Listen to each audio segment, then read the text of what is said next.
Hotel مالکان رات کو صفائی کے وقت تمام تر جو کھانے بچتے ہیں وہ پھینکتے ہیں. اس کے بعد باقاعدہ طور پر جو گوشت فروش ہے وہ بھی جو ہے اس پر عمل درآمد نہیں کرتے. محکمہ فوڈ کی سب سے اہم ذمہ داری ہے ان تمام چیزوں کو روکنا. اگر ان کو غذا نہیں ملے گی تو یقیناً طور پر ان کی تعداد میں اضافہ نہیں ہوگا.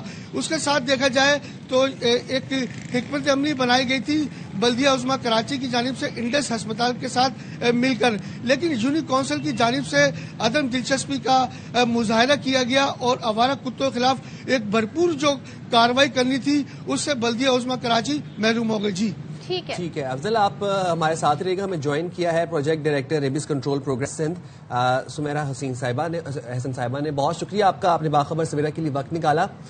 یہ بتائیے گا ذرا آپ کہ 2026 کے پہلے 6 دنوں میں 1125 ڈاگ بائٹ کیسز رپورٹ ہوئے. اس پر آپ کیا کہیں گی اور یہ تعداد بڑھتی کیوں چلی جا رہی ہے ہر گزرتے دن کے ساتھ؟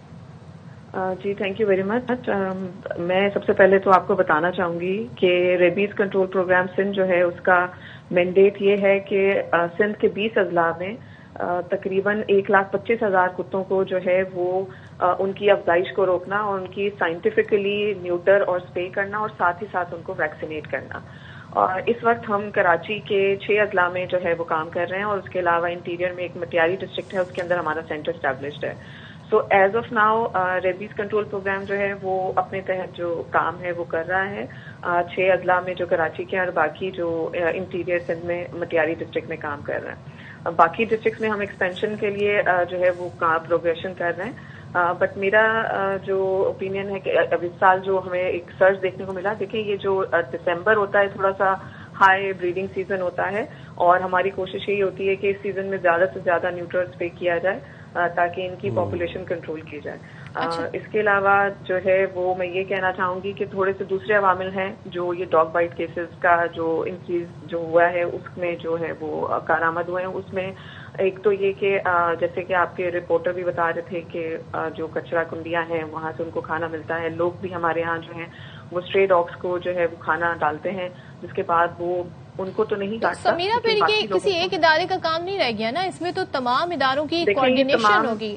اب مجھے یہ بتائیں کراچی میں گٹر کے ڈھکن نہیں ہے, یہ ایک بڑا مسئلہ بن جاتا ہے, اسٹرے ڈاگ ایک بڑا مسئلہ بن جاتا ہے. اب آپ ذمہ داری ڈال دیں جی محکمہ فوڈ پر, پھر آپ ذمہ داری ڈال دیں ویسٹ مینجمنٹ پر, سب نے مل کر کام کرنا ہوگا تو اس مسئلے کا حل نکلے گا. بالکل ایسے ہی ہے. آپ یونین کاؤنسل لیول تک آپ جائیں, آپ لوکل گورنمنٹ ایکٹ کو اٹھا کے دیکھیں, اس میں باقاعدہ فنکشن ہے یہ لوکل کاؤنسلز کا, یونین کاؤنسلز کا, کہ وہ اپنے تئیں جو ہے وہ اسٹرے ڈاگس کا یا اسٹرے اینیملز کے خلاف جو ہے وہ ایکشن کر سکتی ہیں. آپ شیڈیول 2 سیکشن 25, 28 اور 29 دیکھیں گے تو اس کے اندر کلیئرلی لکھا ہوا ہے کہ بائی لاز بنائے جائیں اور اگر کوئی کتا ریبڈ ہو جاتا ہے یا وہ اس طریقے کا ہو جاتا ہے کہ وہ لوگوں کو بائٹ کر رہا ہے تو اس کے خلاف جو ہے فوری طور پہ ایکشن لیا جا سکتا ہے. ریبیز کنٹرول پروگرام جو ہے وہ سائملٹینیسلی کتوں کی افزائش کو روکنے کے لیے ہے, لیکن ساتھ ساتھ اگر کوئی اس طرح کی چیزیں ہو رہی ہیں جو سوسائٹی کے اندر جو ہے وہ پرابلمس کریٹ کر رہے ہیں تو اس کے لیے جو ہے وہ قانون موجود ہے. بائی لاز آپ لوکل کاؤنسل لیول پہ بنا کے اور اس کے خلاف ایکشن کیا جا سکتا ہے. اور تمام آپ کی بات بالکل ٹھیک ہے کہ تمام اسٹیک ہولڈرز کو اس میں ایک ساتھ جو ہے وہ کام کرنے کی ضرورت ہے. اور ہم نے لاسٹ ایئر یہ بھی دیکھا کہ بہت سے کیسز رپورٹ ہوئے جس میں ان اسٹرے ریبڈ جو ڈاگس تھے انہوں نے ڈینجرسلی بچوں کو بہت وائلنٹلی اٹیک کیا اور بہت سے کیسز رپورٹ ہوئے. تو اب یہ ان کی جو تعداد ہے, جو ریبڈ ڈاگس کی تعداد ہے, یہ بڑھ رہی ہے یا یہ کم ہو رہی ہے؟ دیکھیں اگر ایک ڈاگ ریبڈ ہو جاتا ہے اور وہ کسی دوسرے ڈاگ کو کاٹتا ہے یا کسی دوسرے اینیمل کو کاٹتا ہے تو وہ بھی الٹیمیٹلی ریبڈ ہو جاتا ہے. تو اس ریبڈ ڈاگ سے چھٹکارا حاصل کرنا وہ زیادہ امپورٹنٹ ہو جاتا ہے بجائے اس کے, کیونکہ ہر اسٹرے ڈاگ ریبڈ نہیں ہوتا ہے. اگر ہر اسٹرے ڈاگ ریبڈ ہوتا تو پھر تو بہت ہی مشکل سچویشن ہوتی. لیکن کوئی ایسا ڈاگ جو ریبڈ ہو جائے اس سے چھٹکارا پانے کے لیے اس کے لیے بھی ہمارے پاس جو ہے پاپولیشن ڈاگ رولز میں 2022 میں یہ رولز بنے تھے, اس کے تحت ایک کمیٹی کانسٹیٹیوٹ کی جانی ہے اور اس میں جو ہے وہ اس کے خلاف جو ہے وہ ڈیسیجن لیا جا سکتا ہے یونین کاؤنسل لیول. میں ذرا پالیسی سمجھنے سے قاصر ہوں. مرتضی وہاب ایک ہی سانس میں کہتے ہیں جی کہ ان کو نیوٹر کرنے میں بہت وقت لگے گا, پھر یہ کہتے ہیں جی 3-4 لوگ ہیں وہ عدالت چلے جاتے ہیں تو پھر یہ پروسیس ہو نہیں پاتا ہے. ایکچوئل میں کیا پالیسی ہے, کیا کہنا چاہ رہے ہیں مرتضی وہاب صاحب کہ حل کیا ہے اس کا؟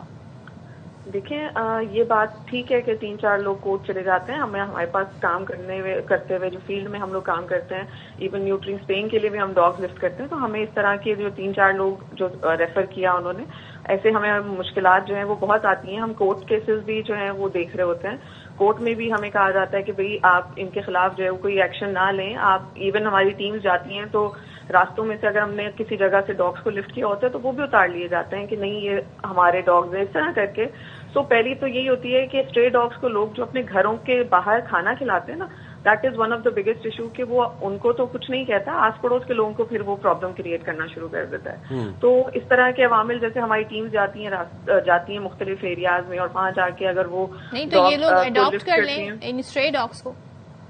جی اسٹرے ڈاگس کو, تو وہ کہنے کی بات یہ ہے کہ اسٹرے ڈاگس کو آپ کھانا مت ڈالیں. آپ اگر اپنے گھر سے کسی اسٹرے ڈاگ کو کھانا ڈالتے ہیں تو آپ وہ پروٹیکٹیو ہوتا ہے, تو وہ آپ کو کچھ نہیں کہے گا, لیکن آپ کے محلے کے, آپ کے گلی کے باقی لوگوں کے لیے وہ پرابلم کریٹ کرتا ہے.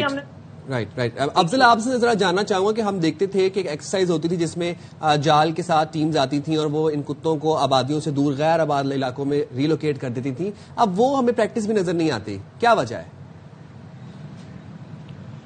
جی بالکل سائن, یہ ماضی میں ہوا کرتا تھا. آوارہ کتوں کے خلاف جو کارروائی تھی بھرپور انداز میں ہوا کرتی تھی. اس کی سب سے بڑی مین وجہ تھی کہ نچلی سطح یونی کونسل جو ہے وہ بہت اہم کردار ادا کرتی تھی. دیکھا جائے تو وقت کے ساتھ ساتھ تقریباً کوئی 25 سال ہو گئے اس تمام تر ریہرسل کو ختم ہوئے. جیسے جیسے وقت بڑھتا چلا گیا آوارہ کتوں کی تعداد میں اضافہ ہوتا گیا, کیونکہ یونی کونسل کی جانب سے کوئی اقدامات دیکھنے میں نہ آتے ہیں, نہ اب ہمیں ماضی میں بھی تو دیکھنے میں آتے ہیں لیکن اب ہمیں دیکھنے میں نہیں آتے. آوارہ کتوں کے حوالے سے اگر دیکھا جائے تو ایک باقاعدہ طور پر ریکارڈ مرتب کیا جاتا تھا, بلدیہ عظمیٰ کراچی کو فراہم کیا جاتا تھا, لیکن وہ ریکارڈ تو دور کی بات, ان کی پیداوار کو روکنے کے حوالے سے دور تک کوئی بھی اقدامات ہوتے ہوئے ہمیں نظر نہیں آتے. ماضی میں باقاعدہ طور پر جو دور دراز علاقے تھے ان کتوں کو وہاں چھوڑ دیا جاتا تھا تاکہ جو وہ شہر کی جانب رخ نہ کریں. ٹھیک ہے, تاکہ شہر کی جانب رخ نہ کریں. بہت شکریہ افضل, آپ ہمیں اپڈیٹ کر رہے تھے. سمیرہ, آپ کا بہت شکریہ. And I believe killing is not the solution.